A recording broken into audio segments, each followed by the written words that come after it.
Man, what a game. That was definitely one of the best games I've ever watched. That was absolutely crazy. But the funny thing is, if you look at the balance of play, this game should have been more of a 1-1, right? Because neither side actually created that many good chances. If you look at the XG stats, City had like 0.8. Real Madrid had like 0.7. It's just one of those games where both sides couldn't stop scoring like crazy low XG, super tough chances. Like it was just golazo after golazo. Absolutely crazy. It just felt like both sides were scoring wonder goals for fun. But here's the thing. Man City actually played much better this year in the first leg than they did in the first leg last year. They had a higher XG than last year, and they also kept Real Madrid to roughly the same XG as they did last year. So City actually played better this year. And I think on the eye test, City were much better as well compared to last year. Like, even though Madrid were clearly the better side in the first half, City were much better in the second half. So I think the 3-3 draw, like the scoreline is pretty fair. And also, one thing I want to point out is that I've been saying for quite a while now, Madrid's midfield are very overrated. They lack controllers right now. Camavinga, Bellingham, Valverde, they all have their qualities, right? They're all quality players. But they kind of like have a lot of overlap in their skill sets. None of them are controllers.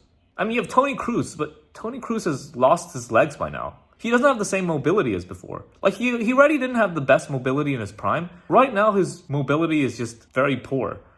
And Modric is like 38, so they desperately need midfield controllers. The reason why Real Madrid weren't able to close out the win after clearly being the better team in the first half is because of their poor midfield control. Man City having a far superior midfield is how they got themselves back into the game. Madrid outplayed City in the first half through their, sheer intensity, right?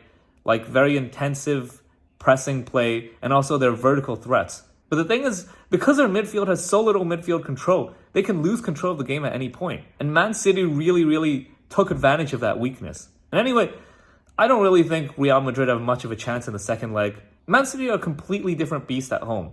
And regardless of what happens, I think what's almost certain is that Man City will completely dominate Real Madrid on the balance of play, right? They're going to completely dominate possession. They're going to be the team with much better chances. If Madrid want to win this tie, I think realistically speaking, they have to score the first goal next game. If they do not score the first goal next game, I have a very hard time imagining that they go through. So I think most likely, Man City absolutely thrash Real Madrid in the second leg.